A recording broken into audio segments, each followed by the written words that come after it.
Gabriel.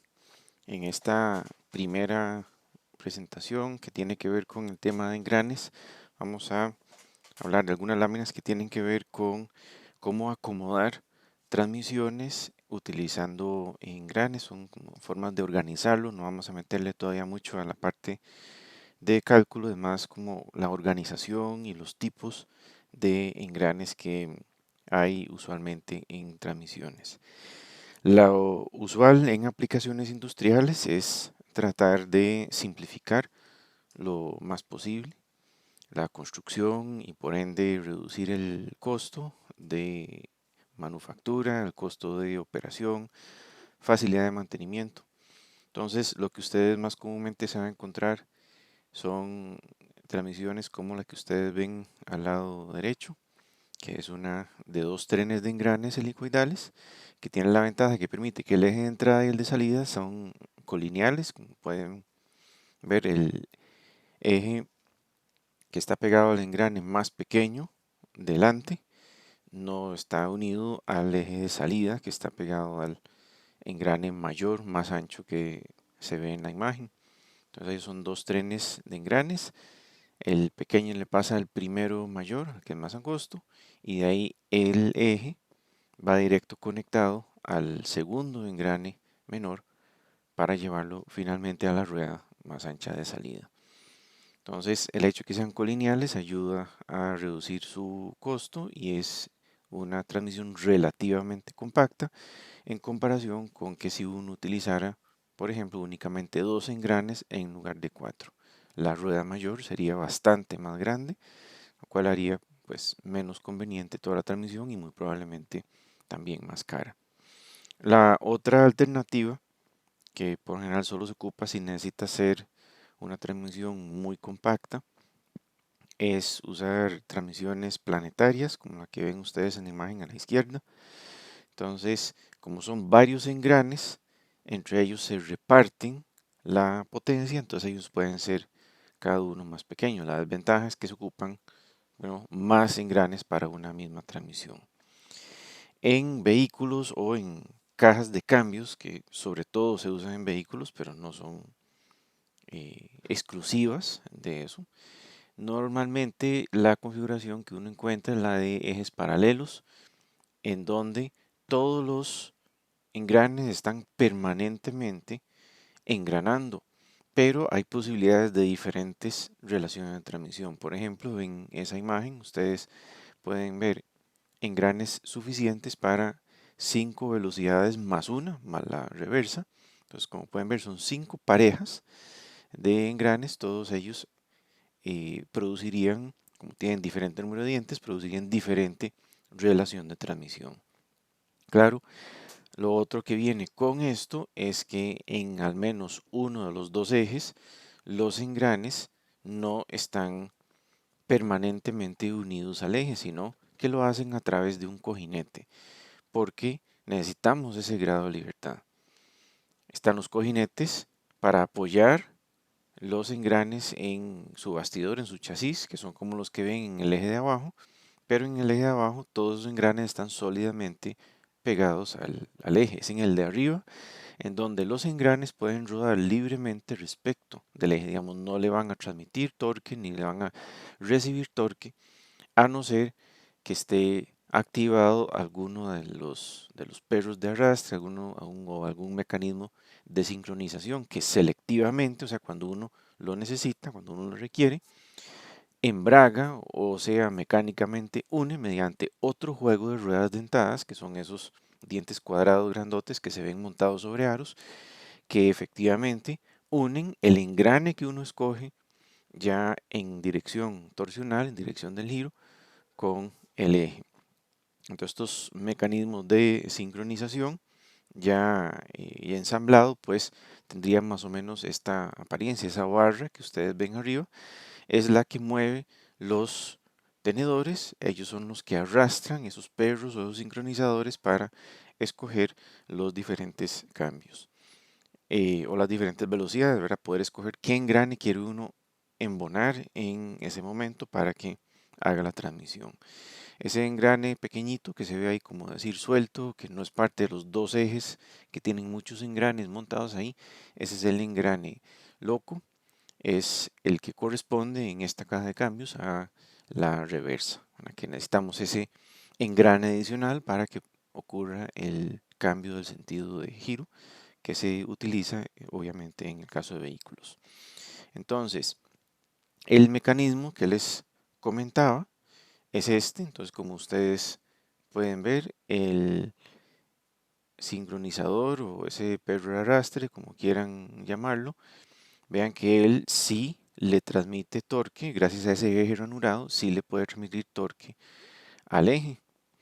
Y después, el engrane está montado sobre un cojinete, o sea, el engrane no puede darle torque al eje a no ser que todo ese mecanismo que está, como decir, ese rotor del lado izquierdo avance contra el engrane y precisamente haga coincidir el sincronizador con el engrane. Entonces ahí se obliga al engrane a transmitir torque. Entonces esta imagen estática es como para ver de previo un poco las interacciones que probablemente haya. Lo importante es tener claro que el engrane gira libre respecto al eje y el sincronizador no. El sincronizador gira con el eje. Al unir mecánicamente el sincronizador con el engrane, entonces se obliga al engrane a transmitir el movimiento como ustedes pueden ver por acá. Entonces en este caso el sincronizador, que es esa pieza gris, se mueve hacia el engrane azul y obliga a que todos los dientes giren juntos, como ustedes pueden ver ahí. Ese es el principio de funcionamiento. Vean que la parte verde no está girando, o sea, el eje no está girando. En el momento en que ya engrana, se obliga a que la parte azul, o sea, el engrane, y lo que está en verde, que es lo que está unido al eje, entonces giren todos juntos. Entonces ahí tendríamos dos velocidades disponibles. Si movemos el sincronizador hacia la derecha, como está ahora, tendríamos una velocidad. Si lo hubiéramos movido hacia la izquierda para que embone con el engrane rojo, tendríamos otra velocidad. Entonces, cada una de las parejas funciona de esa manera. En este caso es una caja de cambios de 4 velocidades. Como pueden ver, tenemos 4 engranes engranando todo el tiempo, siempre están activos todos. Lo que cambia es cuál de los 4 de verdad está unido al eje de salida. Acá es muy importante tener en cuenta que el eje superior no es uno solo, son dos ejes separados. Entra la potencia por el eje que ustedes ven a la izquierda, le entrega mediante la primera pareja de engranes, le entrega la potencia al primer engrane de abajo y de ahí, pues dependiendo de cuál de los 4 están seleccionados, así entonces va a salir la potencia a la velocidad correspondiente que tenemos por ahí. Entonces eso es una forma muy simplificada de cómo funcionan las cajas de cambios manuales, sobre todo en vehículos, pero también hay unas que tienen un funcionamiento similar que se usan en instalaciones industriales. En general, las transmisiones por engranes se pueden clasificar en esas 5 categorías. Esa última de piñón cremallera en realidad es como un mecanismo, o sea, no hay nada particularmente especial de esos, pero son esas 5 categorías. Entonces, básicamente uno lo que trata de hacer es usar la transmisión más simple y por ende más barata posible. Entonces, lo usual es una pareja o dos parejas de engranes rectos o helicoidales en la mayoría de los reductores. Si uno necesita necesariamente una caja de cambios, o sea, un mismo mecanismo de varias relaciones de transmisión, no solo una fija, entonces se requieren cajas de cambios, o sea, relaciones de transmisión múltiples, entonces una alternativa es como la que acabamos de ver, la de ejes paralelos. Otra es usar conjuntos de planetarios en serie. Estos dos igual usan engranes rectos o engranes helicoidales. Migrando un poquito a algunas excepciones, tenemos los casos en donde tenemos una relación de transmisión muy alta, o sea, por encima de 1:50, 1:80, 1:100, por ahí, 1:40, o sea que por cada 40 vueltas de entrada solo tenemos una vuelta a la salida, tiene una multiplicación muy alta de torque, una reducción muy alta de velocidad. Entonces, cuando tenemos una alta relación de transmisión, ahí pues hay que usar varios juegos de reductores convencionales en serie, lo cual pues implica cierto costo, o a veces simplemente por una cuestión de espacio o de costo se usa un juego tornillo-rueda que tiene esa ventaja, reducido tamaño, relativamente más barato, pero sí son más ineficientes y son más susceptibles a problemas en fallas en la lubricación, como vamos a ver un poquito más adelante. Em, con esto es importante señalar de una vez que hay engranes cónicos, pero los engranes cónicos son más costosos y solo se usan si no hay forma de organizar la entrada y la salida para que los ejes sean paralelos. O sea, cuando los ejes no son paralelos, son perpendiculares o algo por el estilo, entonces sí, ni modo, no hay otra más que usar ejes que no están paralelos y entonces hay que usar engranes cónicos de diferentes tipos, como vamos a ver por acá.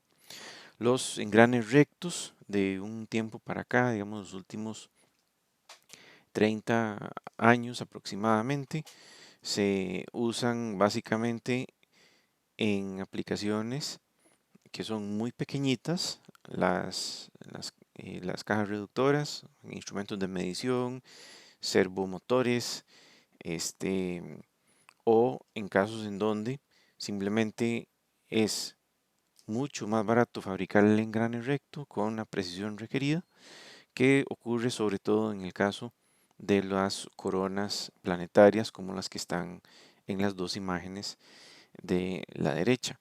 No son la única instancia, hay cajas de cambios, por ejemplo, todavía en los años 90, los vehículos de Fórmula 1, los carros de competencia, estos usaban cajas de cambios que usaban engranes rectos, claro, una precisión muy alta, lo cual le daba alta durabilidad, alta resistencia a velocidades tangenciales de los dientes muy altas, entonces tenía esa ventaja.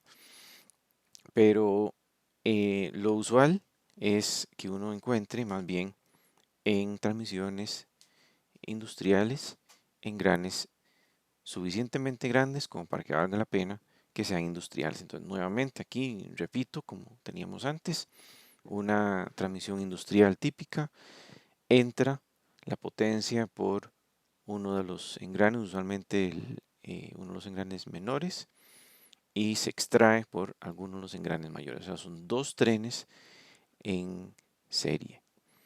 Con los engranes helicoidales hay algunas particularidades que vale la pena ir aclarando de una vez. Por ejemplo, ahí se ve muy claramente que no solo cada pareja de engranes helicoidales tiene que tener el mismo tamaño de dientes, sino tiene que tener el mismo ángulo de hélice. O sea, la inclinación que tenga uno lo tiene que tener idéntico su pareja. O sea, si uno tiene ángulo de hélice 12 grados, pues el otro tiene que tener menos 12 grados. ¿Por qué menos? Bueno, porque como pueden ver ahí, tienen que ser de sesgo diferente. Tienen que ser de sesgo diferente y por supuesto igual en magnitud. Sesgo izquierdo engrana con sesgo derecho, tal cual se puede ver en esta imagen. Ahí se pueden ver esos dos engranes helicoidales, arriba a la derecha, que tiene un ángulo de hélice muy alto de 45 grados. Entonces ahí se ve que necesariamente para que ellos embonen con ejes paralelos, el sesgo tiene que ser diferente, uno con sesgo izquierdo, otro con sesgo derecho. Si no lo fuera, como ocurre en la imagen de la izquierda, entonces ustedes pueden ver, bueno, son dos helicoidales que tienen ángulo de hélice 45 grados con el mismo sesgo, los dos tienen sesgo derecho, y claro, los ejes terminan a exactamente la suma de los dos ángulos, ¿verdad? 45 más 45 da los 90 grados un eje respecto de otro. Esto puede tener ventajas. Por ejemplo, si uno tiene un eje muy largo, entregando potencia y queremos tener varias extracciones en diferentes lugares, por ejemplo, una línea de producción, una línea de ensamble o algo así, varias extracciones de torque para alimentar diferentes pasos del proceso o algo por el estilo, pues sí, puede ser que eso nos ahorre el uso de engranes cónicos, que son los que usualmente se usan para cambios de dirección así. En fin, esto es como la excepción. En esta imagen, más o menos, lo que se trata de ilustrar es que en este tipo de transmisiones, primero a veces es contraintuitivo en qué dirección va a salir el giro respecto a la entrada. Eso va a depender básicamente de la dirección del sesgo, si usaron dos engranes de sesgo izquierdo o dos engranes de sesgo derecho. Lo otro que aparece acá es que precisamente esa angularidad implica que vamos a tener unas fuerzas de deslizamiento entre dientes. Esas fuerzas de deslizamiento involucran que vamos a tener unas pérdidas por fricción, vamos a tener un desgaste más rápido que lo que ocurriría si, por ejemplo, fueran simplemente dos engranes que están rodando uno con otro. Eso ocurriría solo si los ejes fueran paralelos y si los engranes fueran rectos. En ese caso, el contacto entre dientes es solo de rodadura, no hay deslizamiento friccionante, entonces obviamente van a durar más. Otro inconveniente de los engranes helicoidales es que ellos afectan el tipo de cojinete que uno necesita utilizar. La carga entre dientes siempre va a ser perpendicular al diente.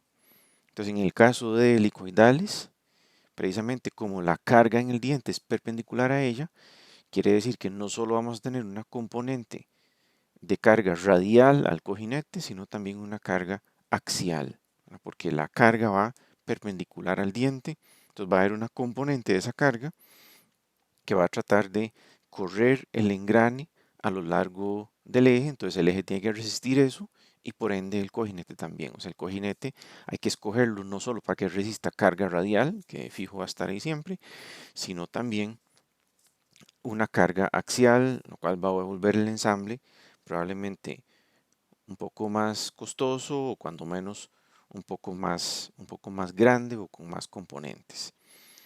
Una posibilidad que se usa en algunas transmisiones es anular ese efecto partiendo conceptualmente ese engrane helicoidal en dos mitades iguales, una con sesgo derecho, otra con sesgo izquierdo, y el compañero obviamente al revés, una con sesgo derecho y otra con sesgo izquierdo, pero en posiciones opuestas. Entonces ahí se anulan esas fuerzas internas y entonces el cojinete puede ser simplemente de empuje radial, no requiere aguantar una carga axial. Por el costo adicional que esto implica, eh, esto usualmente no se usa para potencias menores de 80 kilowatts, simplemente no vale la pena, 50, 80 kilowatts, básicamente ya no vale la pena. Vale la pena más, pues sencillamente utilizar los cojinetes de empuje axial que correspondan en términos de costos. Si ustedes, eso es ahora más o menos, seguramente va a ir cambiando en el futuro, porque si ustedes consultan en este momento libros publicados hace 20 o 30 años, se encontrarán que esto estaba reservado para potencias mucho mayores, 250 kilowatts, 500 caballos, estaba reservado básicamente para plantas de generación, transmisiones de embarcaciones grandes, ese tipo de cosas. Ahora eso ha ido bajando paulatinamente y probablemente conforme bajen los costos de manufactura de engranes por CNC, seguramente también va a ir bajando la potencia a la que esto ya se vuelve económicamente recomendable. Les decía hace algunas láminas que si necesariamente se tiene que tener en diferente posición los ejes de entrada y de salida en términos de su paralelismo, Se pueden optar por engranes cónicos, que básicamente son un engrane recto que se estiró de un costado y se encogió de otro, lo cual quiere decir que el diente es más grande en su perímetro exterior que en el perímetro interior, lo que dificulta su manufactura con precisión, evidentemente. Y así como hay esos cónicos puros, pues se puede hacer una especie de cónico helicoidal, que en realidad se llama cónicos espirales. Entonces ellos tienen las mismas ventajas y las mismas desventajas que un helicoidal. Entre ellos, la principal ventaja es que ese sesgo que tienen los dientes helicoidales y los cónicos espirales permite que se comparta carga entre dientes. Entonces, si la carga está compartida entre más de una pareja de dientes, entonces los dientes se esfuerzan menos, lo que quiere decir que podemos fabricarlos más pequeños, hacer los engranes más baratos. Entre los cónicos hay un tipo de cónico especial, el cónico hipoidal. Básicamente se trata de modificar del cónico más pequeño, el piñón de ataque que se le conoce, se modifica la forma de sus dientes para que ellos no engranen justo sobre la línea de centro de la corona, que es el engrane cónico más grande, sino que lo haga un poco más abajo. Entonces, esto vale la pena en aplicaciones en donde ese campo que uno hace le sirve para ganarse un espacio, ganarse un, un peso, bajar el centro de masa o subir el centro de masa de una máquina, un equipo, de un vehículo. Estos son geometrías muy complejas que se han vuelto económicas únicamente porque su producción se ha masificado para usarse en el diferencial de salida en todo tipo de vehículos, tanto en vehículos pequeños, en automóviles para uso personal, en donde uno quiere bajar el centro de masa, o en maquinaria agrícola, en donde uno lo que quiere es como alejar todo lo que sea la transmisión, este, y el chasis y todo eso lo más posible del terreno, precisamente para que no se vaya a entrabar, por ejemplo, en el caso de tractores o algunos 4x4, pero sobre todo tractores, uno quiere alejar como decir, la panza del vehículo lo más posible del terreno, para que no se vaya a quedar pegado el vehículo por estar arrastrando sus componentes inferiores, su chasis inferior. En todo caso, esta es una aplicación, ya sea en vehículos personales o en maquinaria de construcción o maquinaria agrícola, muy usual de engranes cónicos. Entonces ahí pueden ver que él tiene 6 cónicos, tiene un hipoidal, que es el piñón de ataque, una corona, que es el engrane más grande que ustedes ven ahí, una corona que es un cónico espiral, y en medio de ellos está también el mecanismo diferencial. Ese mecanismo diferencial, como pueden ver, está compuesto por 4 engranes cónicos rectos. Entonces es una aplicación muy convencional, muy común, que se ilustra un poquito mejor por acá. Vean que el eje izquierdo y el derecho, que son el verde y el azul, que conectan a las ruedas izquierda y derecha, digamos, de un vehículo, no están conectadas directamente, son engranes cónicos, esos cónicos color rojo, que conectan una rueda respecto a otra. Entonces vean que tiene un grado de libertad. Eso quiere decir que la rueda izquierda puede girar ligeramente más rápido o ligeramente más lento que la rueda derecha, mientras sigue recibiendo potencia de la salida de la transmisión. Vean que en este caso la salida de la transmisión es la que está pegada a ese engrane café, ese cónico, ese piñón de ataque, que entonces mueve la corona, que es ese engrane amarillo mostaza que ustedes ven por ahí. Entonces, no importa que las dos ruedas tengan velocidades diferentes, por ejemplo, cuando el vehículo está así pasando por una curva o está girando, en donde entonces eso necesariamente ocurre, ¿verdad? La rueda que está del lado de afuera, el radio de giro, necesariamente tiene que girar más rápido que acá está simbolizado como, ¿verdad?, el eje verde, puede seguir recibiendo potencia, pero vean que lo hace a través del empuje que están haciendo los dos engranes rojos, ¿verdad? La rueda de esa mostaza está haciendo girar los ejes de los engranes rojos y ellos son los que empujan a su vez los engranes verde y azul que tienen su grado de libertad uno respecto de otro. El problema de esto es que hay instancias en donde eso no nos conviene. ¿Qué pasa si una de las dos ruedas se queda sin tracción? Por ejemplo, si la que está del lado del cónico verde está sin tracción porque quedó metido en un barrial o en un caño o simplemente quedó sin tracción, no tiene por dónde entregar potencia. Entonces simplemente la que está en el otro lado, la que sí tiene tracción, la azul, se queda inmóvil y no puede mover el vehículo porque toda la potencia se está gastando en acelerar inútilmente la rueda del lado que no tiene tracción. Entonces para eso hay diferentes soluciones, pero todas se basan en lo mismo, en trabar o limitar temporalmente el giro relativo que puede tener, como ven acá, el eje verde respecto del azul.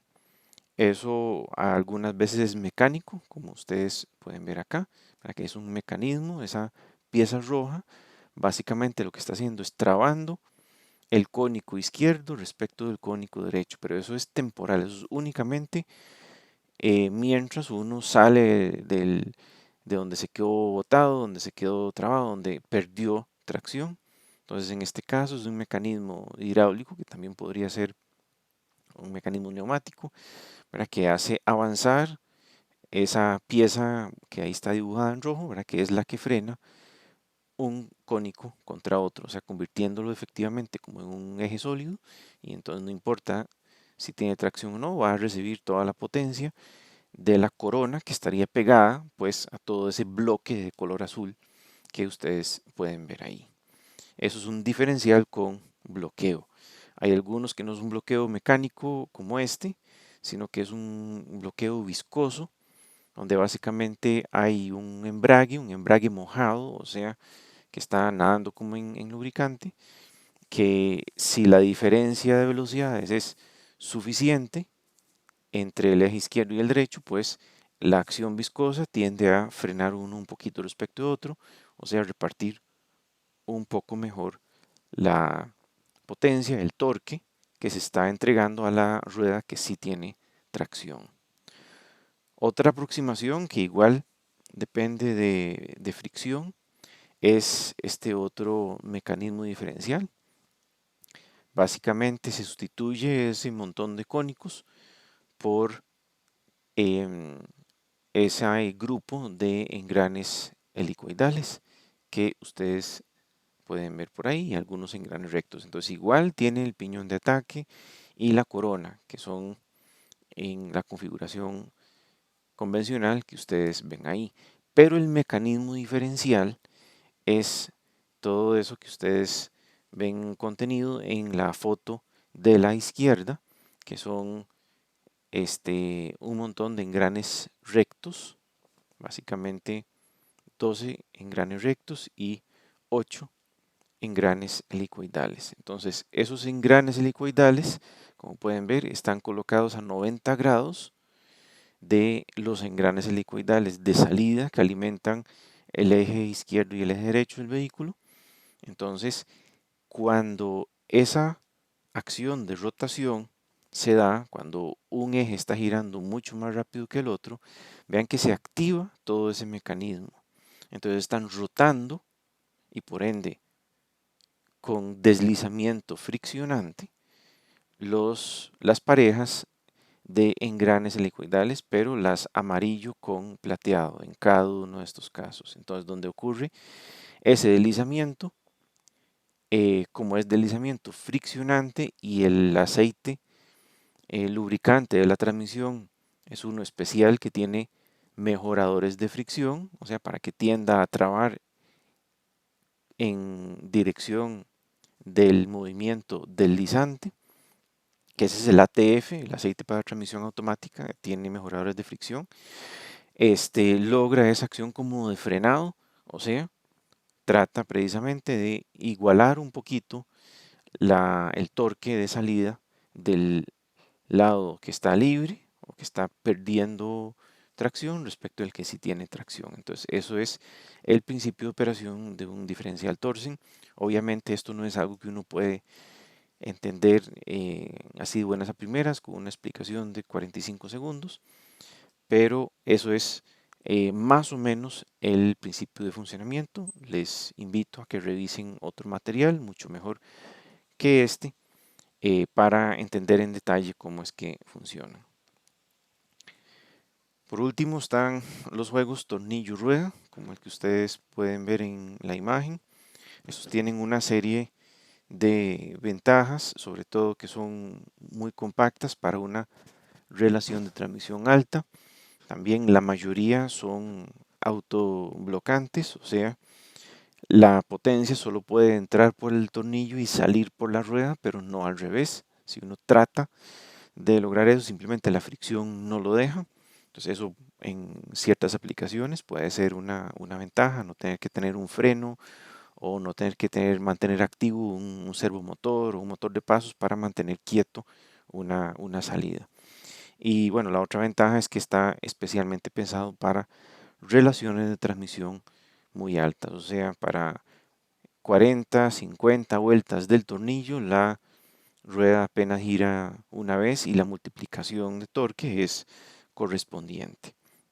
Entonces, como pueden ver, hay un punto más con estos juegos. Vean que el tornillo, como cualquier tornillo mecánico, un tornillo de potencia, un tornillo para una unión apernada, el tornillo puede tener una o dos o tres o n hilos o entradas, dependiendo de quién fue su profesor de mecánica 1, puede tener más de una entrada, más de un hilo. Entonces, en este caso, ese tornillo es uno que tiene 4 entradas, o sea, 4 hilos. em, y ese número de hilos, pues precisamente le dice a uno cuál es el avance. Ese avance básicamente es como la proporción que va a haber entre la velocidad de rotación del tornillo y cuánto se mueve una cresta de esas como en dirección tangencial a la rueda, que es precisamente lo que mueve la rueda. Entonces, como podrán imaginarse, entre más hilos, entonces mayor va a ser ese avance por cada vuelta del tornillo y por ende menor la relación de transmisión. Entre más lento se mueva la rueda para el mismo giro, entonces mayor va a ser la relación de transmisión, que es precisamente lo que ustedes pueden ver acá. En ese croquis que ustedes ven ahí del lado derecho, se tiene dibujado un tornillo con 2 hilos, con 2 entradas. Esos 2 hilos están coloreados ahí en azul y en rojo. Entonces vean que el paso, o sea, cuánto avanza el diente del tornillo para una sola vuelta de la entrada, es 2 veces el número de dientes con el que se encuentra en contacto con la rueda. Entonces, precisamente esa es la relación que tenemos. La rueda va a girar más rápido conforme mayor sea el paso axial. Y ese paso axial va a ser la distancia entre crestas multiplicada por el número de hilos. Por lo demás, sería una proporción simple. O sea, si el número de entradas o el número de hilos fuera 1, o sea, básicamente, si por cada vuelta del tornillo solo gira una vez, el tornillo avanza un diente, eso quiere decir que la rueda va a avanzar apenas una fracción de ángulo correspondiente a 1 entre una vuelta de la salida entre el número de dientes, o 360 grados entre el número de dientes. En suma, la relación de transmisión va a ser el número de dientes de la rueda entre el número de entradas. Sobra decir que esto se puede demostrar de varias diferentes maneras, pero lo que me interesa en este momento, hablando de este tema, es que tengan una percepción intuitiva de exactamente qué es lo que está pasando acá. Tenemos un avance de los dientes gracias al avance aparente de los dientes del tornillo. Esa rueda que ustedes ven ahí es una que está pensada para transmisiones tornillo-rueda, que tiene como esas concavidades, esa socavación para acomodarse mejor a la forma del tornillo, y nos adelanta también un poco de las razones por las que estas transmisiones son muy susceptibles a falta de lubricante. Como hay una acción continua de rozamiento tangente entre los hilos del tornillo y la rueda, entonces la presencia de lubricante acá es indispensable, no solo para mantener bien la superficie sin que se abrasionen unas con otras, sino para mantener su eficiencia por lo menos suficiente. Estas transmisiones son muy ineficientes, ellas tienen una eficiencia de aproximadamente 80, 75, 83% por ahí, lo cual es muchísimo menor que una transmisión por engranes de cualquier otro tipo, que tienen eficiencia 97, 99, 99.5%, son muchísimo más eficientes. La otra configuración que habíamos conversado en la primera lámina por acá, que hablaba de los tipos de transmisión, es la planetaria. Esta transmisión vamos a detallar un poco más adelante, digamos, de dónde provienen las expresiones equivalentes a la relación de transmisión. Por el momento, lo que me interesa señalarles es que un mismo juego de engranes planetarios puede dar varias relaciones de transmisión. O sea, este juego que ustedes ven ahí con esos números de dientes en particular, para el solar, que es el del centro, los planetas, que son los pequeñitos que ustedes ven por ahí, y la corona, esa misma puede dar hasta 4 diferentes relaciones de transmisión, sin necesidad de cambiar número de dientes, ni la posición de ninguno de los engranes, ni nada. Lo que cambia es, eso sí, cuál de esas partes es la que permanece inmóvil, por donde ingresa la potencia y por donde se extrae. El otro detalle es que para efectos de entender cómo funcionan estas transmisiones, evidentemente pues se acostumbra a dibujar como ustedes ven en el lado derecho, donde se ve claramente el solar, los planetas, la corona, pero la potencia a veces se necesita extraer por los planetas, pero no por el eje del planeta, sino por un eje que está pegado a un portaplaneta, que es esa pieza que ustedes pueden ver ahí, que es como una especie de mini chasis en el que están montados los planetas. Entonces los ejes de los planetas no transmiten torque, lo que transmite torque es esa pieza hueca, digamos, dentada, interna, que entonces es sobre la que están montadas los planetas. Entonces ese portaplaneta siempre va a estar ahí. No vamos a tenerlo dibujado porque queremos ver cómo actúan, pero esta es una forma. Una forma de transmitir potencia, por ejemplo, es decir, yo voy a hacer que la corona sea la que no se mueva. Esa se convierte en la Tierra. Ella no se mueve. Y voy a ingresar la potencia por el solar, el que está en el centro. Entonces, ¿por dónde extraigo la potencia? La extraigo por el portaplaneta. Entonces, el movimiento ese como tangencial de los planetas que ustedes ven ahí van arrastrando el portaplaneta que está girando alrededor de ese centro. Entonces sería la salida de la potencia. Entonces, cuando nosotros tenemos una configuración como esa, la relación de transmisión que resulta es la que ustedes ven por ahí. Es simplemente 1 más el número de dientes de la corona más entre el número de dientes del solar, o su equivalente, considerando que el número de dientes de la corona no lo puedo decidir independiente del número de dientes del planeta o del solar. De hecho, como vamos a ver en una presentación más adelante, el número de dientes de la corona necesariamente tiene que ser igual al número de dientes del solar más 2 veces el número de dientes de los planetas. Entonces eso es lo que resulta en esa forma alterna de la relación, de calcular la relación de transmisión para este caso, que es ese 2 más 2n sub b entre ns. Eso también medio nos va ya sugiriendo que básicamente no podemos diseñar una transmisión de esta manera para que dé una relación de transmisión menor que 2. Si uno va a ingresar la potencia por el solar y la va a extraer por el portaplaneta, pues necesariamente el m sub g, la relación de transmisión, va a ser mayor que 2. Bueno, otra posible configuración sería que lo que uno pega a la Tierra, o sea, lo que uno mantiene inmóvil es el portaplaneta. Ven que los planetas no están inmóviles, lo que está inmóvil es ese chasis, digamos, que está sosteniendo los ejes de los planetas, pero ellos están girando. Y aquí se está introduciendo la potencia por el solar y se extrae, en cambio, por la corona. Entonces, vean que es una relación de transmisión diferente.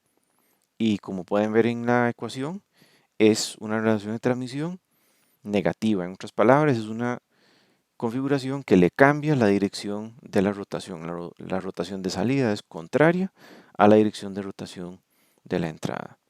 Y simplemente es otra relación de transmisión. Entonces vean que se cumple lo que habíamos hablado hace un tiempo, que el número de dientes de la corona y el solar podrían no cambiar, pero podemos operarlo de la forma anterior con la corona inmóvil o así, con el portaplaneta inmóvil y daría diferentes relaciones de transmisión.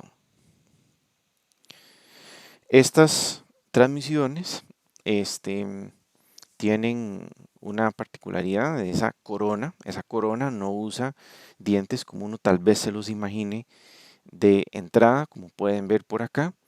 Esa corona tiene dientes cóncavos, pero no son una forma especialmente diferente. De hecho, si ustedes llegaran y si ustedes fabricaran un diente convencional, un engrane convencional, como el que está en azul oscuro, un engrane externo, digamos con 50 dientes, y fabrican una corona también con 50 dientes, casi que una entraría en otro perfectamente, como si fuera el molde, excepto por la holgura. Entonces, en este croquis se quiere explicar eso, ¿verdad? Que sí, que el perfil de los dientes entre la corona y un engrane que tuviera el mismo número de dientes que la corona es casi el mismo, excepto por dos cosas: dónde está la holgura y dónde está el filete. Recuerden que el filete está pensado para reducir lo más posible la concentración de esfuerzos en el engrane. Entonces, claro, ese filete no va en la punta del diente, el filete va en la base del diente. Entonces, la base del diente en el engrane externo, en el azul, pues va lo más cerca del centro del engrane que sea posible, o sea, en la base del diente. En cambio, en la corona, la base del diente más bien está al otro lado, más bien lo más lejos del centro de la corona. En otras palabras, el filete siempre va en el punto más lejos de la punta del diente, que son opuestos en el caso de la corona y un engrane convencional. Y lo otro es dónde está la holgura. En el caso del engrane azul, que es el engrane convencional, esa holgura tiene que ir hacia el centro del engrane, porque yo quiero proveer un espacio para el diente del engrane compañero, sea una corona o no, para que haya campo ahí para lubricante y para que simplemente haya holgura, para que ese diente no haya forma de que pegue con el espacio entre bases de diente. En la corona esa holgura más bien se hace alejándose del centro de la corona, precisamente para lo mismo, para proveer un espacio entre él y la punta del diente del engrane compañero.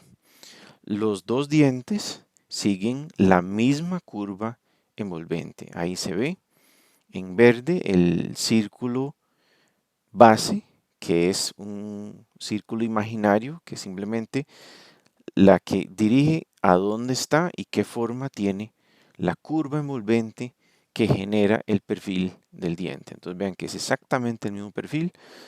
La diferencia es si se toma el lado cóncavo o si se toma el lado convexo para producir el perfil del diente. Entonces se toma el lado cóncavo, evidentemente, para la corona y el lado convexo, lo convencional, para engranes convencionales. Estas este, configuraciones de planetarios se usan muchísimo, no solo solitas, sino se usan también en serie, varias en serie con diferentes números de dientes para proveer diferentes relaciones de transmisión, como les aparece por acá. Entonces acá se pueden identificar muy claramente tres diferentes juegos de planetarios ahí en dorado. Em, pero también pueden ver que hay un montón más de chunches, todo ahí alrededor. Precisamente esos son los mecanismos, todas esas piedras en azul, en rojo, en anaranjado, que parecen como disquitos o aros cercanos.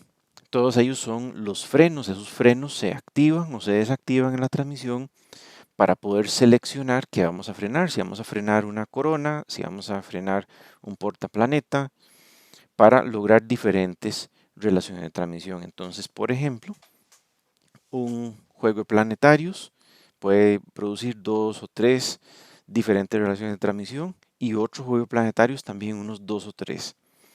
Entonces, dos juegos de planetarios en serie, por ejemplo, si cada uno produce tres relaciones de transmisión, entonces produciría un total de 3 por 3 velocidades, 9 velocidades. Aquí, por ejemplo, en esta caja de cambios, como tenemos 3 en serie, perfectamente podríamos pensar que si cada una, por ejemplo, produce 3 diferentes velocidades, podemos pensar en 3 por 3, 27 velocidades. Y esa caja de cambios en realidad no es de tantas velocidades. ¿Por qué? Bueno, primero porque no hace falta, pero principalmente porque ese montón de velocidades, un montón son uno, o son redundantes, o la acción de una cancela la otra, y ahí claro, la mitad son para adelante y la otra mitad son para atrás. Eso en un vehículo convencional no sirve de nada. En tractores o en maquinaria agrícola eso puede ser que sí, sea de cierta utilidad, pero no aquí. Entonces por eso es que ustedes pueden ver ahí muy claramente, es una caja de cambios de 6 velocidades, más por supuesto la reversa. Entonces esa complejidad se requiere precisamente por los, el requerimiento de que esas diferentes velocidades sean suficientemente distintas entre sí. Por aquello que no se hayan asomado en un diagrama de estos antes, toda esa estructura grandota, toroidal en celeste, verde y azul que ven del lado izquierdo, eso es lo que sustituye al embrague en una caja de cambios convencional para automóvil. Es el convertidor de par. Entonces es una especie como de embrague hidráulico. em, es en esencia una bomba, lo que está como en celeste, que impulsa una turbina, lo que está en verde, que es lo que está conectado directamente a la transmisión. Entonces el acople entre el motor, que es el que va pegado al volante, que es esa rueda dentada gris que está completamente del lado izquierdo, este está mecánicamente desacoplado del eje de la transmisión. Ese acople es a través del fluido hidráulico, a través de ese convertidor de par o esa turbina de la transmisión, como a veces la llaman. Entonces es una aplicación y esto es uno de esos subensambles en donde se ven diferentes juegos de planetarios y las ruedas dentadas que se pegan a los frenos o alguna parte de la estructura interna de la caja de cambios si es algo que va a estar frenado permanentemente. Por último, mencionarles este mecanismo, que se usa pegado sobre todo a servomotores o a motores hidráulicos para convertir un movimiento rotacional en lineal, o a veces en algunos sensores se usa al revés, pero en términos de transmisión de potencia es para convertir una potencia rotacional en una potencia lineal. Las velocidades son relativamente bajas, este, pero no deja de tener las mismas características de un engrane. La cremallera tiene tamaño de diente normalizado, tiene un ángulo de presión normalizado, va a requerir lubricación, puede ser helicoidal, eh, puede ser recto, ¿verdad? Como las dos muestras que ustedes ven ahí. Y en general es eso, es un mecanismo que se utiliza en máquinas herramienta, ocasionalmente en una que otra segmento de línea de ensamble. Simplemente eso es traslación a rotación o viceversa. Señores, hora del café han sido 50 minutos.